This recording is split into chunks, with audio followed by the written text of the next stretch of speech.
she gonna come back? Should we just wait a minute? Yeah, you go ahead. Okay. Are you guys ready? Ooh.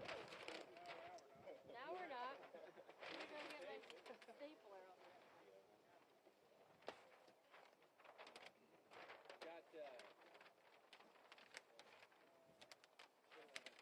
I got that all on camera. Yeah, you got duct tape? Look at that. See, good news man always has duct tape.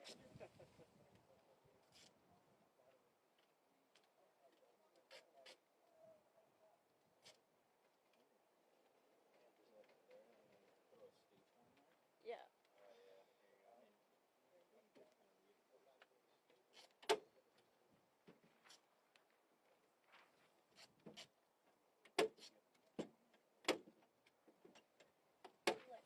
There you go.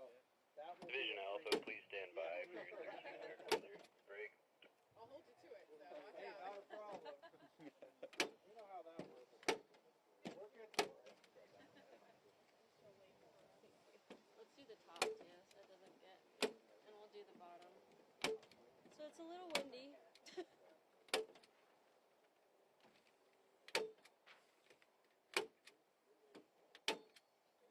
Yeah. I think it's crooked. Thanks, Eric. Let's redo that. Okay. You guys ready? Yeah. Goodness. Let's see if we can get through this without that happening again. So thank you for joining us today.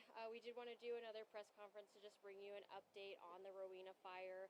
We're going to hear from a lot of different folks from our operations with ODF. We'll hear from Adam Sinki and Scott Stzman from OSFM, so you'll get both the wildland and the structural sides. We'll hear from Wasco County Sheriff McGill about an update on evacuations and information regarding that. We'll also hear from ODF Incident Commander Matt Howard, as well as Travis Medema with the Oregon State Fire Marshal's Office. So without further ado, I'll have Adam come on up and give you a current fire outlook.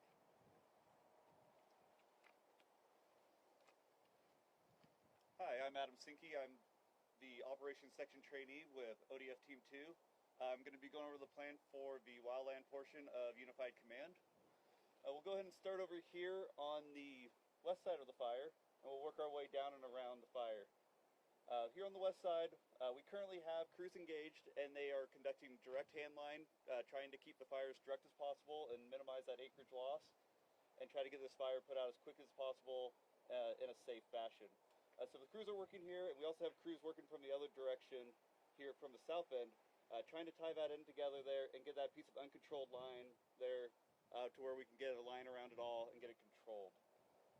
Working our way down and around, crews are working to mop up and hold and contain previous control lines that were put in here the last few days. Efforts are going really good on that, and things are looking a lot better in those areas. Working down here towards what we're calling Division Gulf. It's the step looking down in towards the Dalles. We have crews in there working now, really trying to support those control lines that are in those areas and get that area looking real good.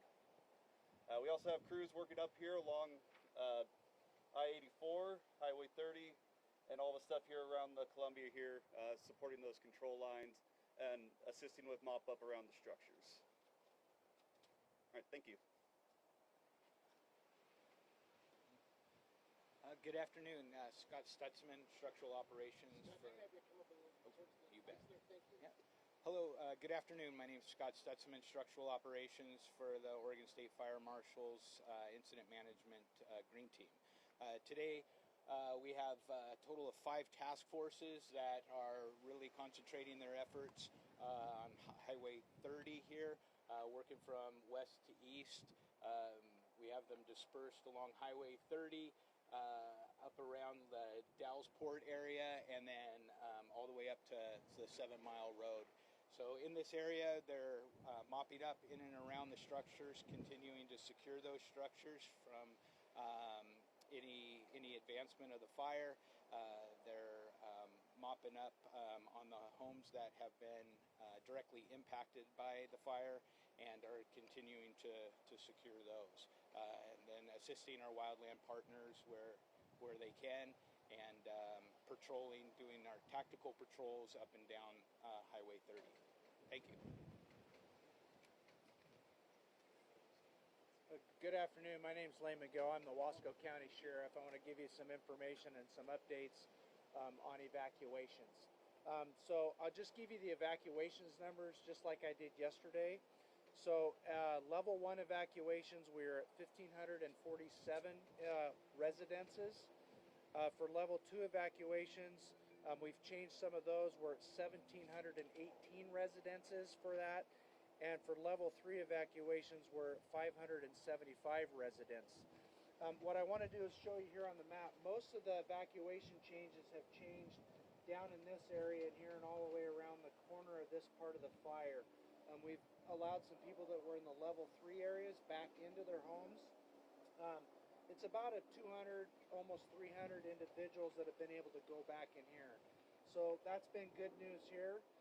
Also, when it comes to the evacuations, I want to talk a little bit about assessment. What we've done is we've formed an assessment team to go in and assess all the properties and different things like that. That assessment team goes in and looks for damaged residences, damaged structures, those types of things.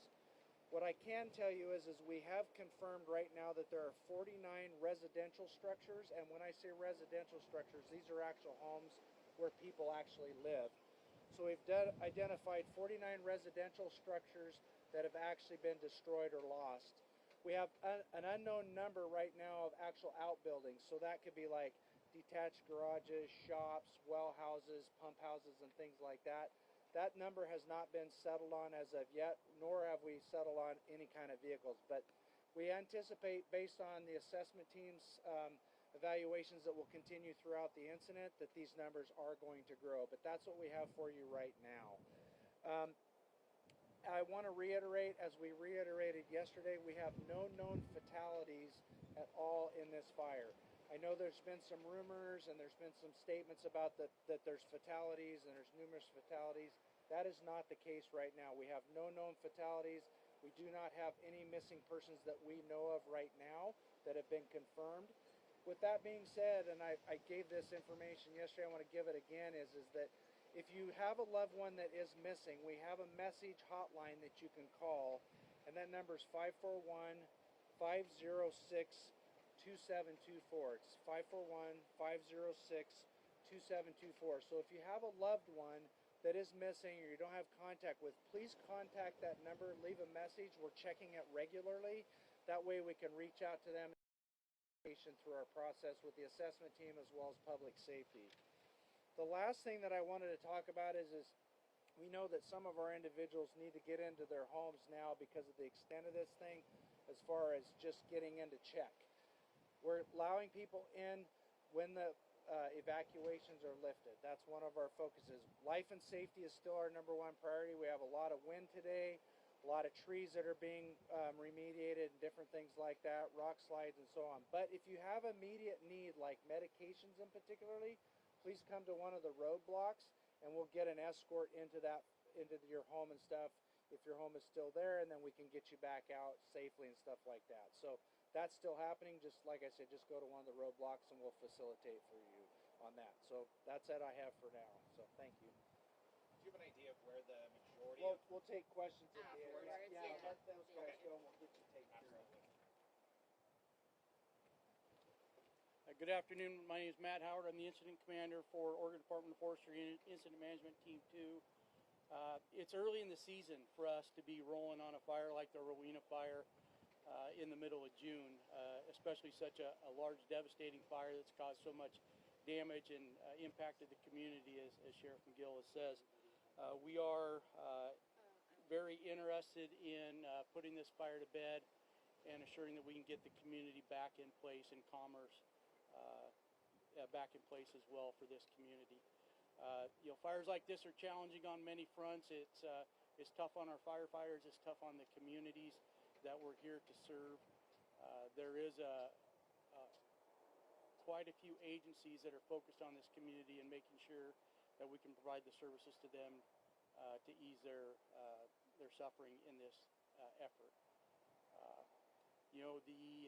The struggle on this fire is the cost of it. The landowners that pay their fire patrol assessment, they're helping fund the initial attack on this piece. But how do we pay for this larger incident is the big question. We don't have that dedicated funding for the large fires that is so desperately needed, so we can provide that service for these landowners. We're up for quite a season ahead of us. Here we are mid-June. We still have July, August, and September ahead of us, which is the key and the heart of our fire season. So we're trying to pace ourselves, knowing that this is going to be a long season, not only for our fire crews, but all the agencies involved in the communities in which we serve. So we'll be here until the fire is safe and return to the local authorities.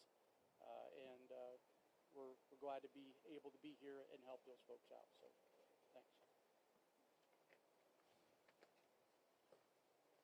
Good afternoon. My name is Travis Medema. I serve as the Chief Deputy and Deputy Director for the Department of State Fire Marshal, and currently on this incident as the Agency Administrator for the OSFM Green Team. I wanted to take a minute and thank the first responders. When this fire originally broke out, the local fire agencies, the wildland partners, and the Sheriff's Department for their initial response. That response saved lives and saved structures. Heroic efforts by those firefighters to help protect people and property. Also wanted to take a minute to thank the women and the men that are out there on the front lines right now. There are over 450 firefighters, and you have some of the best firefighters out on that hillside trying to contain this fire and working to protect communities, and I think we should recognize them and thank them for their efforts. Fire managers across the state remain very concerned about the 2025 wildfire season. It's already started early. There are critical fuel conditions across much of the state. And as we look forward and forecasts point to, fire season will only become more difficult as we get into the months of July, August, and September, with the entire state being at risk for large catastrophic fires. As we look to those months and look forward, funding of these responses will be absolutely critical. The base funding for readiness to support our firefighters that respond, funding for how do we pay for these large costly fires, how do we pay for the aviation assets, and then how do we pay for prevention and mitigation activities to prevent these fires in the future will be absolutely critical over the next couple weeks as the legislative session closes. Just want to thank you all for your efforts in helping us tell the story, and want to encourage Oregonians to help us by preventing fires as we get into the heart of fire season. And thank you. All right, that concludes our press conference. We do have a community meeting tonight at 7 p.m. at the Dalles High School for our public. If they're unable to attend, we will have that available on Facebook and YouTube later this evening. Do you have any questions? Yes. Yeah. There was some talk that another home on Highway 30 burned yesterday as the fire was still pretty active there. Can anyone confirm that? That there was another home that burnt just yesterday off Highway 30? I have not confirmed that as at this press conference here. Have you heard anything, Scott, on another structure? Yeah, I can just say that yesterday, a part of the Rowena Fire, there were no structures lost. No additional structures lost. Okay. Where's the majority, if you could, of the 49? Is it in one section or is it dotted through? The section of the 49 starts. We're here in Rowena, so it's going to be on this side of the highway. Would be the south side of the highway. So the majority of them are here. There's a break. In about the 5200 block of Highway 30 West. Huh? The golf No. course? No. So it goes from right here at the exit 76 down to about 5200 block. The golf course is way beyond that, actually. So we actually have a serious amount of structures that are in here that are being assessed that were damaged in the Rowena, what we might call Rowena proper. And there's a gap in here with just a couple of residences. We haven't lost anything here. And then around here, what we call Adeline Way, Simonelli Road, and there was a significant loss of residences in this area here. And then down kind of along the old Highway 30. That's where most of them are at. We have no known structure losses at this time in this area here. So does that answer your question? Yes, ma'am. I'm not sure who can answer this That is still being investigated by the Oregon Department of Forestry. They've taken the lead on any investigation on that, and I can't comment on that. So, All of these 49 structures in Rowena proper, I mean, it's a population of 128 people. That's a lot of homes. yeah, lost for it this would be. fall. It's actually beyond Rowena proper. Remember, this is the Rowena proper, what you're seeing right in here, and then you have this. You have this down here that's significant as well. Yes, and just so we know, just so you know, like I stated earlier, that number is anticipated to grow as we go through the assessment. We haven't got all of the properties assessed at this time, so. I'm hearing folks saying this is a big retirement community. A lot of people that are elderly living in this community. Is that something you live here? Could you confirm that? Yep, And I've how lived. is evacuating them? Yep, I've lived here all of my life, and yeah, unfortunately, this is the worst incident I've seen in 23 and a half years being in law enforcement here, and 9 years as a sheriff. It is a large retirement community, a lot of elderly folks as well. That stuff, moving people and stuff like that. Of course, in an incident like this, it's rapid and evolving, especially like this was extremely difficult. But we're confident that we're got people out and stuff, and that, by the way, I'm glad you said that. The Red Cross shelter is still open at the Dallas Middle School. So, but yes, somewhat difficult. So we'll take 2 more questions. Yep. I think you have Okay. one. I was gonna say with the 450 firefighters, I know that there's fires in Canada as well. Is there, and we've sent Oregon firefighters up there, is there any issue with getting enough firefighters to come in, or are we pulling from farther reaches of the state? Great question. We do have a number of firefighters up in Canada helping with that effort for sure. That being the only large fire in the region right now, we're having good luck in getting resources here to this incident. So we actually have an individual from the Yukon that come down to assist us, our incident management team, on this fire. So we're helping each other out from Canada down here into Oregon. And then, I would add, I mentioned that fire managers are very concerned about the 2025 wildfire season. As we look at conditions worsening in Oregon, it's not only in Oregon. We see other states come online as we get into July, August, and September. Washington, California, Idaho, Montana, Nevada, and that's when resource competition can occur. So is it occurring right now? Not at this time. We have plenty of resources and what we need. But as we get into August and September, even July, if there are significant fires on the landscape across the Pacific Northwest, we would anticipate resource competition, and that can be challenging. We did see some insurance crews. While we were there yesterday, it said fire incident insurance crews. Can you explain what those are? There were some rumors about it, some people talking about how they're helping insurance and going against the homeowners. I just want to clear up any of those rumors, if you can kind of explain what those folks are out there doing. So the private insurance resources, they are resources that are, I believe, are contracted through insurance companies, and they're really a mitigation and prevention tool. And so they can show up before incidents and help mitigate the potential loss of a structure. They coordinate with us and check in with our liaisons. That's what I know about insurance resources. Because there were a lot of them out there yesterday.